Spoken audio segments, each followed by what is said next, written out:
하나님의 말씀은 창세기 15장 1절부터 7절까지입니다.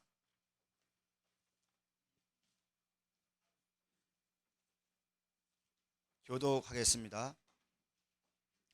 이후에 여호와의 말씀이 이상 중에 아브라함에게 임하여 가라사대 아브라함아 두려워 말라. 나는 너의 방패요 너의 지극히 큰 상급이니라.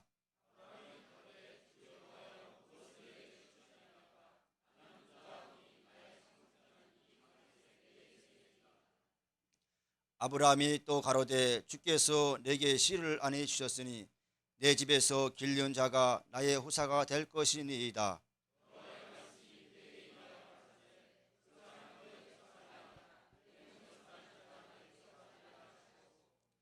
그를 이끌고 밖으로 나아가 가라사대 하늘을 우러러 무뼈를 셀 수 있나 보라. 또 그에게 이르시되 내 자손이 이와 같느니라.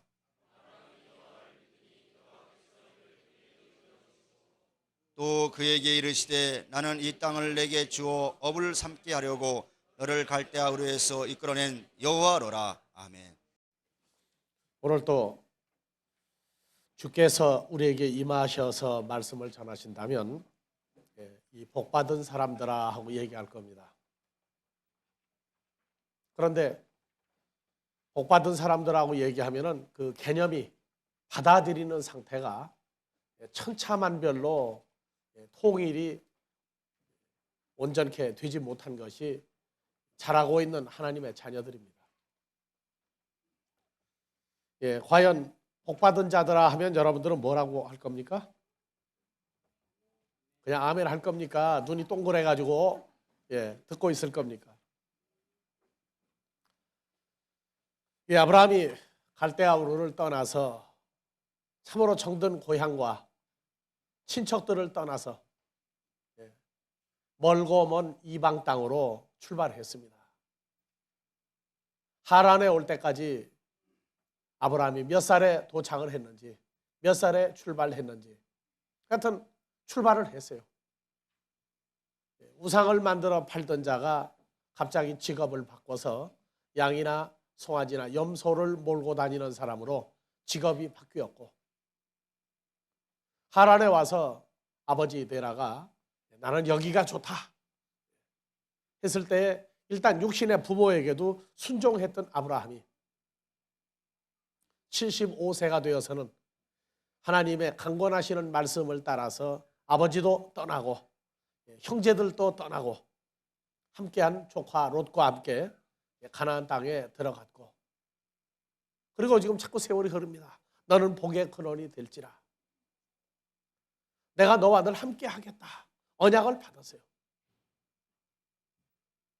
애굽에 내려가서 사라를 빼앗겼는데 여호와께서 말씀하신 대로 도로 뺏어서 아브라함에게 돌려주고 오히려 부자를 만들어서 가나안 땅으로 다시 돌려보내고 세월이 또 흐릅니다. 아브라함의 믿음도 점점 자라고 있습니다. 가나안 땅을 내게 주겠다. 티끌같이 많은 백성을 주겠다. 아브라함이 대답을 하지 않습니다. 대답하지 않았던 중에는 그 이유를 모르는 거예요. 왜 티끌 같은 많은 백성을 주겠다고 하는지, 이 가나안 땅을 왜 도대체가 주겠다고 하는지 그 이유가 이해가 안 돼서도 대답을 하지 않았습니다. 여러분들도 이미 많은 약속을 받았어요. 많은 약속을 받았는데 흔히 약속이나 하나님의 말씀하면 음성이나 뭘로 보고 들어야만 되는 걸로 생각하는데 기록된 하나님의 말씀도 전부 다 구체적인 우리에게 허락하신 약속의 말씀들입니다. 이미 창세기를 읽거나 신약을 읽을 때 우리에게 주어진 약속들과 성취된 속에서 살고 있는데 이거를 피부로 느끼지 못하고 삶으로 만들지 못하니까 지금도 어디 기도원에 가서 응답받고 뭐를 해야만 되는 줄로 알고 있는 그 어리석음 속에서도 있다고 말입니다. 15장에서 14장까지 과정을 끝내고 이제 하나님에게 멜기세덱의 반차를 쫓은 그 아브라함에게도 무엇을 하나님에게 드려야만 된다는 것을 알았어요. 그래서 그 10분의 1을 아브라함이 멜기세덱에게 드리고 그리고 하나님에게 복을 받은 증거를 나타냈습니다. 그리고 나서야 15장에서 1절 다 같이 봅니다. 이후에 여호와의 말씀이 이상 중에 아브라함에게 임하여 가라사대 아브라함아 다 같이요 두려워 말라 나는 너의 방패여 너의 지극히 큰 상급이니라. 그래서 상급이 뭐라고 그랬습니까? 상급을 뭐라고 그랬어요? 돈입니까? 하나님이 아브라함의 씨가 되고 아브라함의 삶의 결과가 되어주겠다고 합니다. 그래서 2절 다 같이 아브라함이 가로되 주 여호와여 무엇을 내게 주시려나이까? 아브라함은 뭐라고 그랬어요? 나는 자식이 없사오니 나의 상속자는 이 다메섹의 엘리에셀이니라. 아브라함이 또 가로되 주께서 내게 씨를 안히 주었으니 내 집에서 길리온 자가 나의 후사가 될 것이니라. 여기 2절 3절은요 엄청나게 하나님을 대적하고 있는 얘기예요.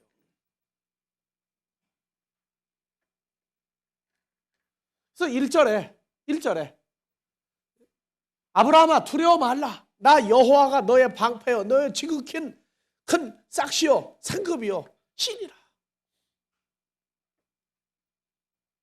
근데 대답이 뭐냐면 무엇을 내게 주시려나이까?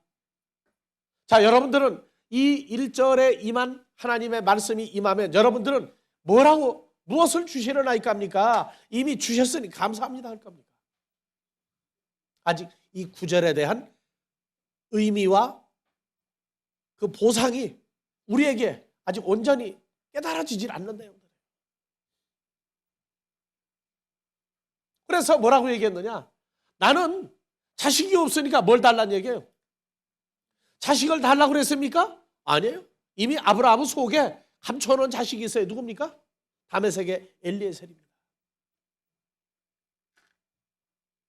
지금 우리는 살면서 이 아브라함의 성장 과정을 무척 많이 생각해야 됩니다. 그래서 아브라함이 다메섹의 엘리에셀이 아니라 하늘의 별 같은 사람들이 내 후손이 될 것이다 했는데 그 후에 기다리다가 지쳐가지고 후사를 하나 만들었죠. 누굴 만들었습니까? 이스마엘을 만들었어요.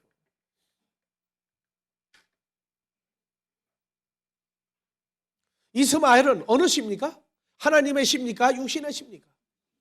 육신의 시예요. 그리고 하나님의 말씀 따라갔던 하늘의 별 같은 자들이 내 후손이 되리라 한 약속을 잊어버리고 있느냐? 잊어버린 것도 아니고 그렇다고 삶으로 적용하는 것도 아니고 이스마엘 하나를 낳아가지고 얼마나 좋아하는지 몰라요.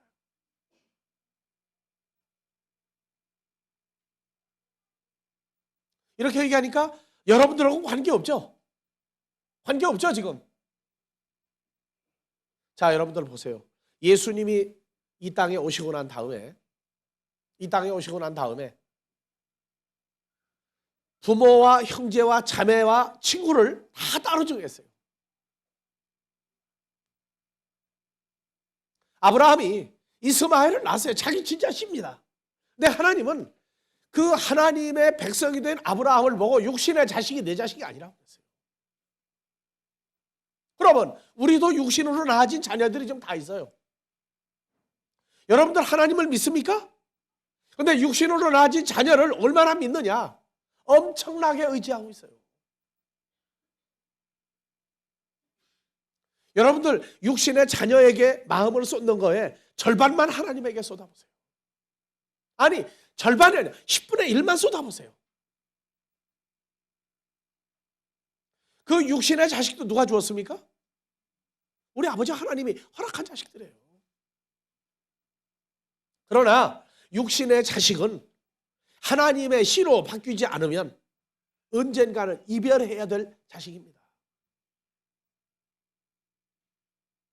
그러면 여러분들에게 씨가 있습니까? 없습니까? 이제 무슨 씨를 내가 묻는 거예요? 하나님께로부터 받은 씨를 낳았습니까? 안 낳았습니까? 아브라함이 나는 무자하오니는 아브라함이 하갈을 통하여 이스마엘을 낳았는데도 하나님은 아브라함에게 뭐라고 그러냐? 너는 이스마엘이 내 자식 아니다 그 말이에요. 뭐냐? 하나님의 말씀으로 하나님의 씨로 낳아진 자만이 내 자식이다. 내가 왜 이 세상을 살면서 내게 허락된 아들 하나 딸 둘, 아들에게는 누가 있어요? 부인 며느리가 있고, 두 딸에게 누가 있어요? 사위 둘이 있어요. 사위 둘을 생각할 때는 롯을 생각합니다. 마지막 때는 소돔과 고모라 같다 하는데, 소돔과 고모라에서 롯을 꺼내기 전에 롯의 처와 두 딸을 놔두고 하신 말씀이 뭐예요? 이 성에 내 처와 내 두 딸 이외에 데리고 나갈 사람이 있느냐 없느냐? 그래서 롯이 갑니다.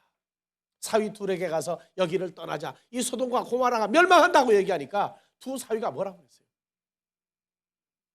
장인어른 조금 약간 좀 머리가 이상하게 된 거 아닙니까? 이 소돔과 고모라 얼마나 멋있습니까? 망하기는 왜 망합니까? 떠나기는 어딜 떠납니까? 롯이 할 수 없이 집으로 왔어요. 내게 허락된 두 사위도 생각할 때 소돔과 고모라의 롯의 두 사위 같지 않은가? 다행히 하나는 지금 신학을 공부하고 있으니까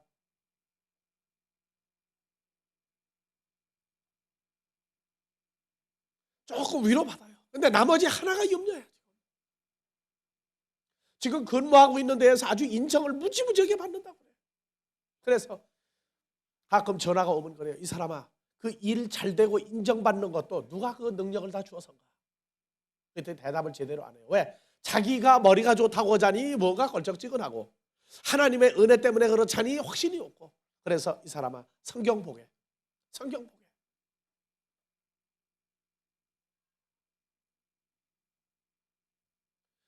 우리에게 허락된 육신의 자식은 이별입니다. 일정한 때가 되면.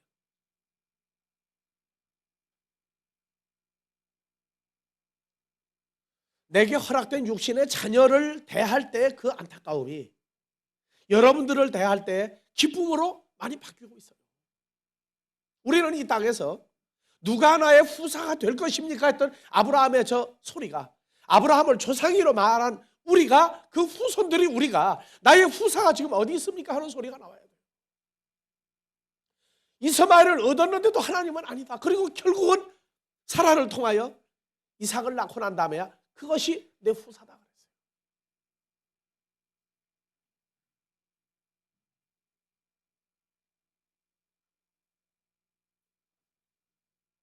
미국에서 어느 어머니가 아들을만 셋을 낳아서 키웠는데 둘은 말씀을 따라서 열심히 성장하고 하나님의 말씀대로 살려고 애를 쓰고 있는데, 한 아들은 하나님의 말씀과 구원 사역을 무시해버립니다. 그 어머니가 세상을 떠나게 됐을 때 그 말썽쟁이 아들 보고 순서로 봤을 때 맏아들이 아니에요. 얘야, 너 내게 와서 키스해 주렴.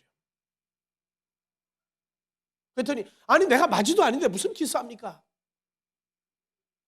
그리고 나는 원래 어머니에게 인정을 못 받고 속을 많이 썩인 아들인데 무슨 키스를, 굿바이 키스를 합니까? 아니다. 저 둘은 굿바이 키스를 할 필요가 없는 사람이다. 내가 여기를 떠나더라도, 또 저 두 아들이 여기를 떠나더라도 나와 함께 하나님 나라에 있을 사람이지만, 저 말썽쟁이 너는 여기서 헤어지면 영원히 헤어지는 것이다. 내가 앞으로 하나님의 말씀을 따라서 정말로 올바로 신앙생활 할 거냐 말 거냐. 그때 그 아들이 하나님의 감동으로 무릎을 꿇고 성경을 받으면서 신앙생활 제대로 하겠습니다. 그리고 무릎을 꿇고 울었어요. 그래서 그러면 좋다, 새 아들아, 다 내게 굿바이 키스하라. 왜냐? 우리는 잠시 헤어지는 이별이다. 여러분들 지금 신앙생활 하면서 하나님 앞에 합당한 아들, 딸이 되기를 원하고 키웁니까? 세상에서 잘 되지 못할까 봐 염려합니까? 이스마엘을 기다리다가 못해서 이스마엘을 만들었는데도 하나님은 아니라는 거예요. 예수님이 이 땅에 오셔서 마태복음 12장 46절부터 육신의 어머니 있고 형제 자매 다 있어요. 자, 예수께서 우리에게 말씀하실 때 그 모친과 동생들이 예수께 말하고 밖에 섰더니 한 사람이 예수께 여짜오되 보소서. 예수님의 모친과 예수님의 동생들이 예수님께 말하려고 밖에 섰나이다 하니 43절 다 같이요. 말하던 사람에게 대답하여 가라사대 누가 내 모친이며 내 동생들이냐 하시고 손을 내밀어 제자들을 가리켜 가라사대 나의 모친과 나의 동생들을 보라. 누구든지 하늘에 계신 내 아버지 뜻대로 죽은 자를 살리는 나의 삶대로 살지 아니하면은 내 형제요 자매 모친이 아니다.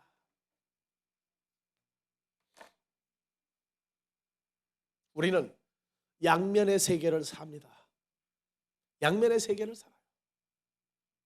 그런데 문제는 아브라함이 받은 바 복을 너는 복의 근원이고 어디를 가든지 너로 인하여 하나님의 나라가 창대케 될 것이라는 약속을 받았는데도 아브라함이 그걸 깨닫지 못하고 있는 거예요. 나는 분명히 그래요. 여러분들에게 내놓고 말하지만 내게 허락된 육신의 자녀가 있어요. 근데 그 아이들에게도 어느 날인가는 정말로 굿바이 킷을 할 거냐 말 거냐 하는 문제가 우리에게 허락된 그 자녀 3명을 놓고 행하는 마음속의 고민 중에 하나가 겁니다. 그러면 아브라함이 나는 무자하오니 했을 때 히브리서 창세기 15장 2절에 나는 무자하오니, 무자하오니가 이게 번역이 빠진 부분이 있어요. 예, 나는 무자하오니가 다 같이 아노키 나는 뭐가 빠졌느냐? 홀레크가 번역이 빠졌어요. 다 같이 무자하다 아리리 홀레크 이 단어가 빠졌어요. 나는 자식이 없습니다. 어느 자식이 없느냐? 홀레크. 나와 함께 동행하고 나와 함께 다니고 나와 함께 출입하고 나와 함께 무엇을 만드는 자식이 없습니다. 그러면 결과적으로 누굴 주었어요? 이삭을 주었죠. 이삭을 줬다는 얘기는 그 이삭을 통해서 홀레크할 자식이다. 이삭을 통해서 아브라함이 함께 동행하고 함께 다니고 들어오고 나가고 출입하고 할 아들이 이삭인데 아브라함은 하나님이 창세기 12장에서 내가 복의 근원이다. 내가 너와 함께 할 것이다 하는 약속을 깨닫지도 못했고 적응하지도 못했어요. 그래서 나의 상속자는 누구냐? 다 같이 다메섹 엘리 에제르 엘리 에셀인데 히브리어에서 다 같이 에제르 엘리는 나의 하나님 그래서 엘리 하나님 에제르 뭐냐? 도움 구원 바로 그 말이에요. 그러니까 나의 상속자는 누구냐? 다메섹의 하나님이 도움이요 하나님이 구원하시는 그 다메섹의 엘리에젤이 나의 자식이 될 것입니다. 자, 여호와 하나님 자신이 15장 1절에 뭐라고 그랬어요? 나는 너의 지극히 큰 방패요 지극히 너의 상급이요 너의 씨가 될 것이다 하고 얘기를 했어요. 그러면 다메섹의 엘리에셀입니까? 하나님 여호와 하나님이 그 씨가 아브라함의 자식이 될 겁니다. 왜 우리가 복음을 전하고 하나님의 말씀으로 하나님을 아버지라 부르며 예수로 말미암아 죄사함을 받은 하나님의 자녀들을 왜 찾으려고 하는지 압니까? 우리도 아브라함같이 나는 무자하오니 나와 함께 평생을 의지하고 함께 돌아다닐 하나님의 구원이 없습니다 하는 그 얘기하고 똑같은 거예요. 나는 여기를 떠날 때에 홀로 가지 않습니다. 아버지께로 갈 때에 하나님의 뜻대로 죽은 자를 살려놓으면 그 사람들과 함께 떠나려고 하고 있는 겁니다. 마지막 한 찬날까지 찾아서 주의 장성한 분량으로 이룰 때까지 그 일하려고 일하고 있는 거예요. 육신의 자녀는 이별이지만 육신의 자녀에서 주를 영접하고 하나님의 말씀대로 사는 자가 나오면 그는 영원히 아버지와 함께 더불어 살 자이기 때문에 내게 준 육신의 자녀를 향해서도 하나님을 향하여 의탁한 것이 그들의 장래를 의탁한다고 하는 것이고, 왜? 내게 약속하셨어요. 내 처와 내 아들, 딸을 내가 책임지고 있으니 너 걱정하지 말고 너는 내가 내게 명한 복음을 부지런히 증거하라.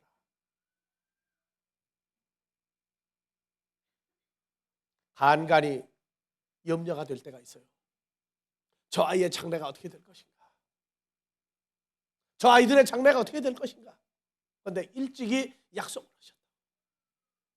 너는 내게 너의 처와 내 자식까지 다 의탁하지 않았느냐? 걱정하지 마라.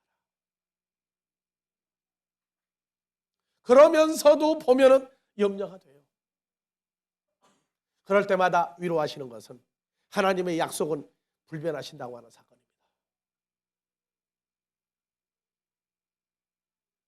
그분의 약속은 변하지 않는다고 하는 것입니다. 나는 여러분들을 대할 때에, 우리가 여기를 떠날 때 정말로 영원히 보지 못할 굿바이 키스할 사람이 없기를 바라는 겁니다. 굿바이 키스하지 않으려면 여러분들이 하나님의 복음으로 나아진 하나님의 자녀를 찾아서 양육할 마음이 있을 때 되는 겁니다. 우리는 다메섹의 엘리에셀이다. 내가 가지고 있는 육신의 자녀가 하나님의 도움인 것 같고, 내게 주어진 세상의 지위와 물질이 마치 다메섹의 엘리에셀 같이 하나님이 내게 준 도움같이 느껴지는 그러한 것들이 많이 있습니다.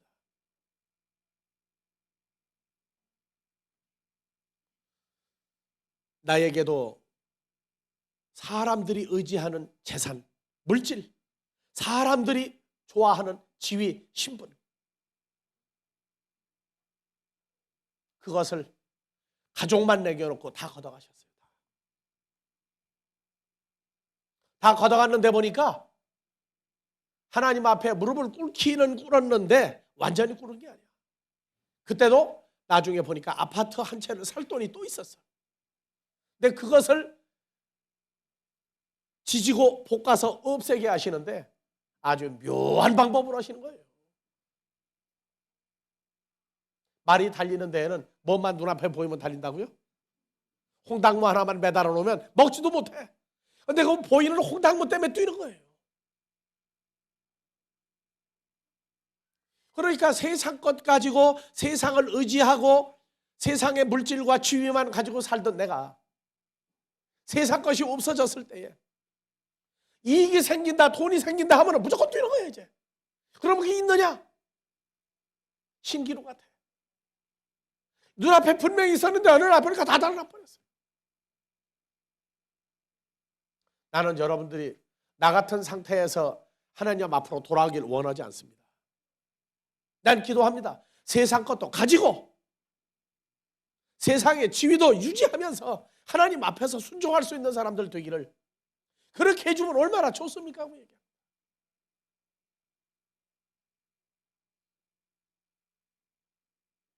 사울이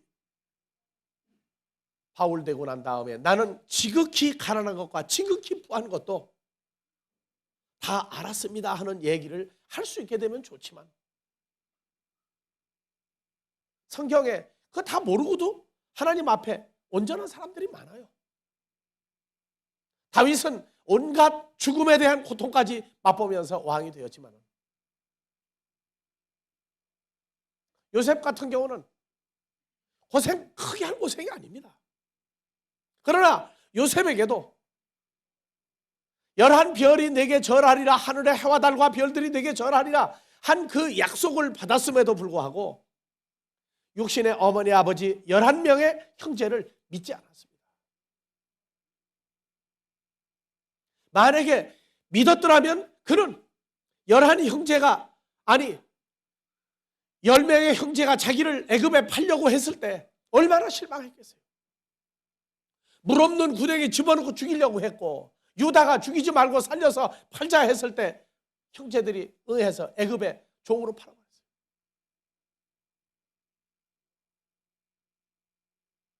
감옥에 갇혔을 때 그는 여호와 하나님이 함께해서 모든 일이 형통했습니다.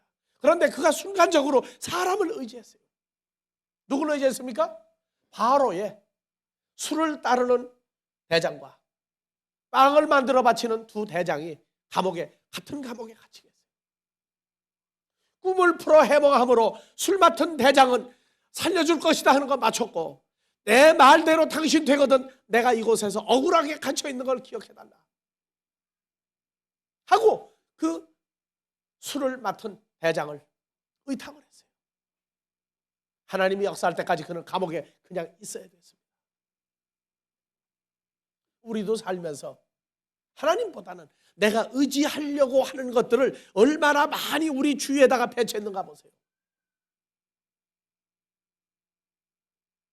돈이 한 푼도 없어도, 사람이 우리를 다 버렸어도, 우리 주께서 내가 너와 함께 하면 너에게는 모든 것이 해결되는 근본이 되느니라는 거 하나 깨닫게 하기 위해서 싹 다 걷어가셨어요. 사람의 행복이라는 건 사람들의 기준에 맞는다고 행복한 것이 아닙니다.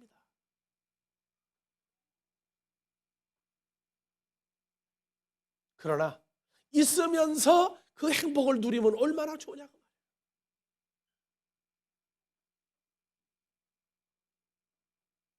다행히 시간이 지나가면서 예전 같은 그런 믿음과 기도와 금식이 아니라도 상황을 점점 풀어가는 사람의 숫자가 늘어가는 걸 보면서 그것도 내가 아버지 앞에 감사하는 것 중에 하나입니다. 잘못돼가는 사람도 있어요. 그러나 거의 대부분이 그래도 시간이 지나면서 뭔가가 윤곽이 만들어지고 그의 믿음이 성장해가는 걸 볼 때에 감사한다. 여호와 하나님이 함께해서 역사를 해주고 있는데도 아브라함은 하나님의 도움, 하나님의 구원은 하나님이 아니라 이 다메섹의 엘리에셀, 이 사람이 바로 내 자식이 될 겁니다. 20여 년 세월이 지나고서야 사라를 통해서 명년 이맘때, 이때에 내게 사라가 아들을 낳아줄 것이다. 갈대아 우르를 떠나고 25년 만에 이삭을 얻습니다.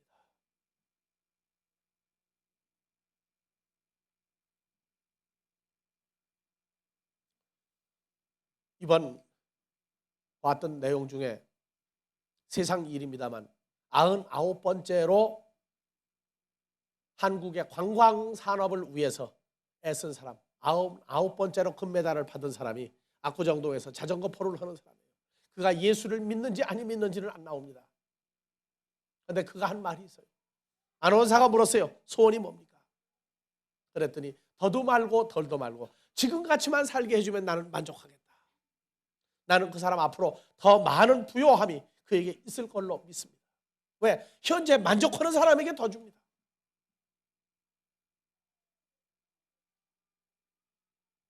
하나님은 구약을 통해서 민수기 18장 20절 이스라엘 자손 중에 너희의 분깃은 나 여호와가 내가 너희의 재산이다. 내가 너희의 재산이다. 신명기 32장 9절에 하나님의 재산은 다른 사람이 아니다. 나의 백성이 나의 재산이다. 내 백성만이 내 재산이다. 우리가 가지고 있는 것, 부귀, 재산, 명예, 명성 아닙니다. 하나님의 씨로 되어진 자만 이 우주 공간에 내 재산이다. 우리는 이미 그분과 연합되어 있는 위대한 존재들입니다. 위대한 존재들이에요. 다메섹의 엘리에셀입니다. 다메섹이라고 하는 데가 열왕기 상하, 역대 상하에서 아수르와 바벨로니아가 나오기 전에는 아브라함 시대에는 그 시대에 최고로 큰 도시가 바로 다메섹이었어요. 그래서 후대 2000여 년 세월이 지나고 그래도 그 옛날 큰 도시의 명성이 있어서 사울이 예수 믿는 자를 잡으러 이스라엘 땅을 떠나서 시리아의 다메섹으로 가서 거기서 그가 주를 만나고 변화가 됩니다. 다메섹의 엘리에셀이다 하는 얘기는 사람들이 볼 때 그 얼마나 큰 데서 내가 뽑아낸 자인 줄 압니까 하는 얘기입니다. 이사야서 8장 4절에 여호와 하나님은 얘기합니다. 이 아이가 내 아빠 내 엄마를 할 줄 알기 전에 다메섹의 그 모든 재물과 사마리아의 노략물이 아수르 왕 앞에 옮긴 바 될 것이니라. 다메섹의 재물, 다메섹의 부귀영화가 무슨 소용이 있느냐. 이사야서 17장 1절에도 나옵니다. 다메섹에 관한 경고라. 내가 너희들에게 알려주는 경고다. 히브리 민족아, 다메섹이 장차 성읍 모양을 이루지 못하고 무너진 무더기가 될 것이다. 후대에 그렇게 인간들이 큰 도시라고 했던 다메섹이 하나님에게 버림당하는 다메섹이 될 것이다. 그 하나님은 아브라함이 크다고 생각하는 그 대도시 다메섹 엘리에셀 알기를, 다메섹 알기를 우습게 하시는 거예요. 우리는 세상에 아무리 크다, 아무리 훌륭하다 할지라도 그것 때문에 우리가 존재하는 사람들이 아닙니다. 사람들에겐 보이지 아니하고 나타내지 아니하는 알지 못하게 하시는 그분이 우리에게 실상을 이루어서 우리가 하나님의 씨가 된 것. 우리는 무자하오니 나와 함께 다닐 자식이 없으니 하는 그 말하기 전에 하나님의 뜻대로 사는 자, 아버지가 내게 주시는 자는 마지막 날에 주로 더불어 함께 살리겠다고 하는 그 마음이 우리 마음에 있을 때 우리는 무자하오니가 아니라 이삭 같은 자녀를 우리는 낳을 수 있다고 하는 얘기입니다. 그래서 육신의 자녀에게도 복음을, 나가서 만나는 자에게도 복음을. 왜? 우리가 여기를 떠날 때에는 복음으로 되어진 그 사람들과만 함께 떠날 것이기 때문에 그렇습니다. 여러분들 오늘 저녁에도 한번 생각해 보십시오. 나의 도움이 어디서 올고 할 때에 내 주위에 있는 내가 가지고 있는 그 어떤 것들이 아닙니다. 진실로 주를 경외하는 자들은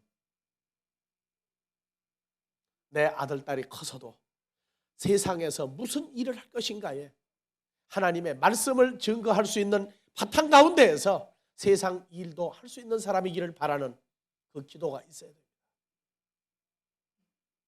예수 믿는 사람들 중에 가장 망발이 뭐냐? 세상 공부 잘하는 놈은 의대, 법대, 공대, 못하는 놈은 신학교 하는 얘기를 믿는 사람들이 하고 앉았어요. 믿는 사람들. 그런데 우리가 유럽에 갔을 때 놀랄 일은 뭐냐 하면 예수도 없고 하나님도 없다, 다 죽었다고 말하는 자들이 한국에서는 공부를 잘하면 의대, 법대, 공대 이런 데를 지금 보내려고 난리가 나는데 독일은 안 그래요. 제일 첫째가 신학교예요. 공부 제일 잘하는 놈이 신학교예요. 그 다음에 목사가 못 되겠다 하면은 의대, 법대, 나머지 좋아하는 모습. 예수도 없다. 예수는 있는데 죽어서 형체가 없다. 부활이 뭐냐? 하고 말하는 그들이 신학교를 공부를 제일 잘하는 사람을 보내요. 참으로 아이러니컬한 얘기야. 예수를 잘 믿는다거나 한국은 다 먼저 보내고 찌꺼기만 보내려고 하는데 예수의 부활을 인정하지 않으려고 하는 사람들은 먼저 목사를 만들려고 하니 왜 그런 줄 압니까? 대통령 취임식 때 대통령하고 한 자리에 앉아요. 한 자리에. 명예가 최고 위치죠. 그러니까 두 번째, 월급을 최고로 많이 받습니다. 월급을 최고로 많이 받아요. 의사가 한국 돈으로 500만 원, 600만 원 받는데 목사는 얼마 받느냐? 무려 1000만 원 이상을 받습니다. 무려 1000만 원 이상을 받아요. 거기다가 대통령 취임식 때 한 자리에 앉을 수 있는 명예를 갖는다. 그래서 그들의 속은 뭐냐? 하나님이 볼 때 밝다 그래요? 어두컴컴하다 그래요? 속이 아주 시커먼 사람. 한국 사람들이 자식을 낳으면 신학교가 아니라 그런데 보내려고 하는 시커먼 것 같이.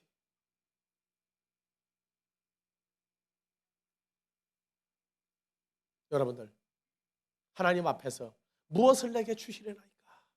나는 자식이 없사오니. 아니면 그럼 여러분들 하나님 앞에 나는 자식이 있으니 걱정 없습니다 하고 말할 수 있습니까? 육신의 자식이라도 복음으로 낳아진 자식으로 바뀌어야 나의 후사가 되고 여러분들의 후사가 될 겁니다. 이제 추수감사가 얼마 안 남았어요.